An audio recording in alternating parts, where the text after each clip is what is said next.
gentlemen, I'm meadsyreplays. Welcome back to the channel. Now, a few days ago, we had the top 5 most OP tanks in the game. And again, I do it every year, and the same with this video right here. The top 5 tanks that need to be buffed. That need to be buffed right now, Wargaming. Buff these tanks. Now, do as I say and buff them. So we're going to have just a look at a couple, and then we're going to have a few replays in a few more. Now, again, as always, these are just my opinion. I'd love to know what your opinion is. What tanks do you think needs buffing in this game? But before we get talking about this first tank, why are you not subscribed? Subscribe to this channel.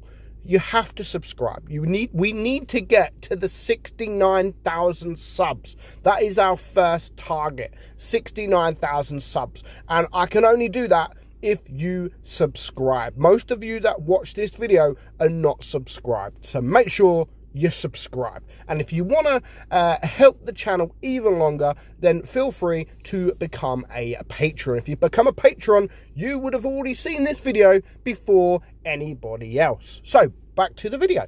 So the first tank I think definitely needs a buff because it's just useless. It is the T-44-100. Possibly one of the worst tanks in the game. Possibly one of the worst tanks in the entire game is the T-44-100. It sucks. There is no reason why anybody should play this tank. It is absolutely awful. So yeah, one of the worst tanks in the game. Another one of the worst tanks in the game, in my opinion. I know this is controversial because some people actually like it, but I'm going with the STG. The STG, again, it's horrible. It is absolutely horrible to play this tank. So yeah, this is my number 2. My number 1 is the T-44-100, and my number 2 is the STG. Now, few tanks that I haven't added on the list that could be on the list is one of them is the Super Persian. I did a video on it not so long ago, how this tank really does now suck. It used to be a good tank, but honestly, it is so weak now. So yeah, this definitely needs a buff. And then if we go over to tier 9, there's a few mediums, in my opinion, that does need buffing. You've got the WZ-120. I don't think is super strong, and you've also got the M46 pattern, which in my opinion is very weak. But these are not on the top 5 list. These are just certain tanks that I think could do with a little adjustment, you know, a little bit of a buff. So we're going to move on to the next tank that I think is on this, that should be on this list. Tank is a bit controversial because it is a good tank. It is a good tank, but over the years, it's just been losing interest. And the way I see, or the way I look at tanks, I don't mean on this list, I'm not putting it as the top 5 worst tanks in the game. I'm literally just calling it top 5 tanks that could do with a buff. And I think these tanks, some certain tanks, could really do with a buff just to make them more appealing. Because once you've grinded these tanks, then you're never going to play them again. And I hate that. I hate that. What doesn't matter what tier it's at, whether it's tier 1, 3, 7, 9 or 10, it doesn't matter. And if they're a tech tree or not, it shouldn't be where you're only playing premium tanks. You know, you grind up the line and you're only playing tier 10, and if you're not playing tier 10, you're only playing premium tanks. I don't think it should be like that. I think it should be like, you know what, I want to play tier 8 and I want to play the Tiger 2, you know, because it's fun to play. Now, the Conqueror is a decent tank in the right hands, but it's just not got that fear factor now that some other tanks has got. Of course, it does have the Hesh, which is very nice, but it's just not as strong as it used to be, and people know how to deal with it. And when I see a Conqueror on the enemy team, I really am not afraid. I'm not afraid of the Conqueror. And again, if you know how to play the tank, then it can still be a good tank. But I just think it needs something a little extra, just that oomph into this tank. So moving on to the second to last tank, so the fourth tank on this list. Now, I add this tank in every single video pretty much because I'm just getting frustrated with it. And again, some people are going to sit there and say, you know, the E4 is a good tank, Meadsy. Yes, to some, it is a decent tank and it can perform. But when you've got this tank compared to the E3, like, I just feel that there's no reason really to play the E4. The E3 is just better in almost every single way, except for that it hasn't got a turret.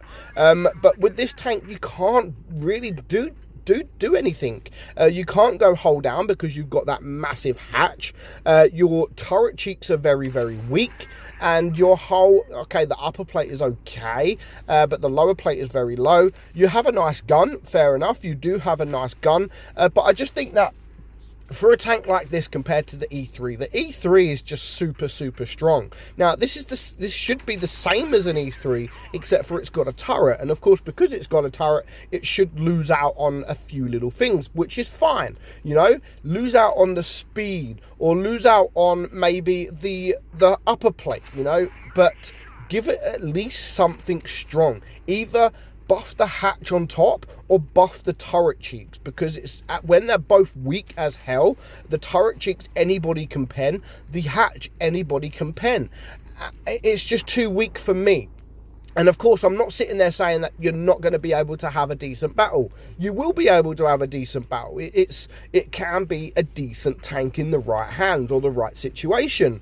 But I just feel that it just needs that extra something. Again, just like the other tank, it needs that bit of oomph. Because at the minute, if you put this side by side to an E3, everyone should be picking the E3 all day long. Even regardless of the turret. It doesn't have a turret.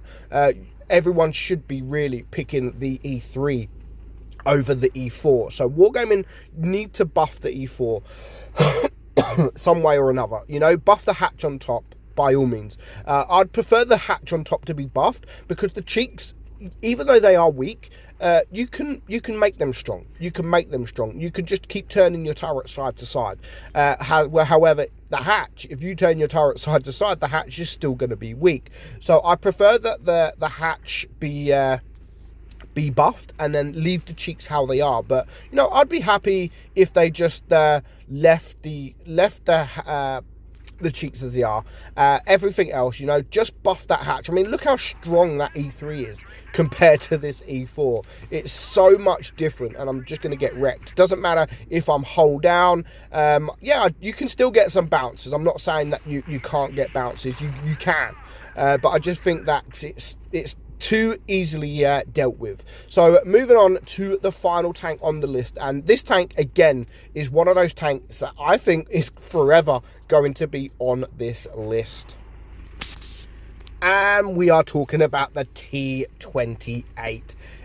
It's got a nice gun. It's got a nice gun. Some people may like the tank. It's got that speed boost that really doesn't do anything for it. And considering tanks like the T95 have been buffed when it comes to sort of traverse, the track traverse, and it actually turns pretty solid now.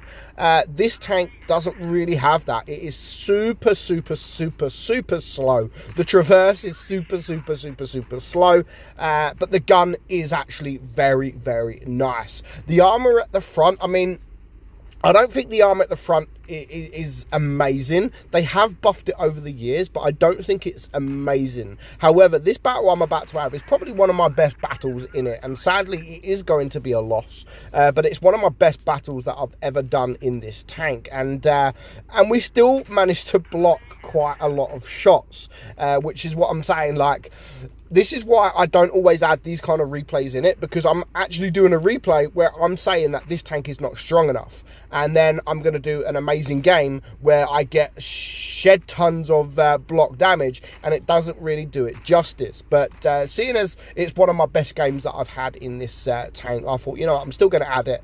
So yeah, I think the armor's not strong enough. regardless of how much block damage I'm going to get this battle. The gun, however, is really good. As I've said, it is really, I do think that the gun is really, really good. The reload's not too long either, only 7.7 seconds, which is really, really good. Again, it's just so slow, and I'd rather have the gun a little bit worse, but give it more speed or give it more traverse if you're going to leave the armor as it is, but just make the traverse a lot quicker, so you can actually turn your tank side to side to make that armor very, very strong. So this is my list. Let me know what you think. Do you agree with my list? Do you disagree? If you disagree, it is absolutely fine. There's no need to write comments. What the hell are you talking about, Meadsy? You're talking shit. This is my opinion, guys. And if you don't agree with my opinion, that is absolutely fine. I might not agree with your opinion, but I'm not going to say it's wrong. These are just our opinions. There is no right or wrong. It's just totally your opinion. So I do mess up here against the turtle, which is an absolute shame, because this is where I start getting the block damage, and dealing with this turtle, I mean, I really mess up. I get that shot there, so I'm just going to back up, because I need to back up, and we are angling and we are getting some block damage. So I take out that guy, and I do get stupidly shot from the ISU 152. So I really want to deal with the ISU 152 first, because he can take me out. He's got the penetration to deal with me, and of course I do want to focus him. But now I am on my own, and yeah, that shot there was absolutely stupid, and thanks to that, I am not going to survive much longer. But there was a little bit more damage that I could get, but I tried my hardest. I really tried hard there. I messed up a few shots, but I thought I did a decent job. We managed to get 2,300 block damage, 5,200 damage, and what I think is a well-deserved mastery badge. So let me know what you think in the comments below. I'd love to know what you think needs a buff, and what you guys don't think needs a buff. You know, if you agree with me, that's fine. If you don't, that is also absolutely fine. There are a few other tanks. I know I'm not showing the whole of the list, but there are a few other tanks that could do with a buff. I'll show you one right here.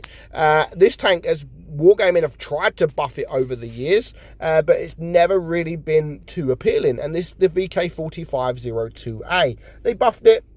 It's got a good gun, but it's not appealing. And that is what I mean about buffing a tank. I don't just mean buffing, say, like the T44-100. Yes, it needs a buff, but I'm not just saying buff these tanks because they are super weak. Some of these are not weak. Some of these are okay, like the E4 is okay. But Wargaming should buff them in a way that makes them appealing. Not overpowered, but I think they should make them appealing to play. And if they're tech tree tanks, then I mean, Wargaming, just buff some tech tree tanks, like lower tier tech tree tanks, not just tier 10 or not just tier 9s, like tier 7s. Maybe buff some tier 7 tech tree tanks or tier 8. Make people play them again, because at the minute, once you grind these tanks, I mean, once you grind the VK4502, you're never going to play it again. Like, you're going to sell the tank and you're never going to play it. And I don't think that's right. I think any tank in the game should be played, even if you're not grinding that line. So let me know your thoughts on that as well. Hope you enjoyed the video, guys. I'm meadsy69, and I'll catch you all soon. Bye-bye.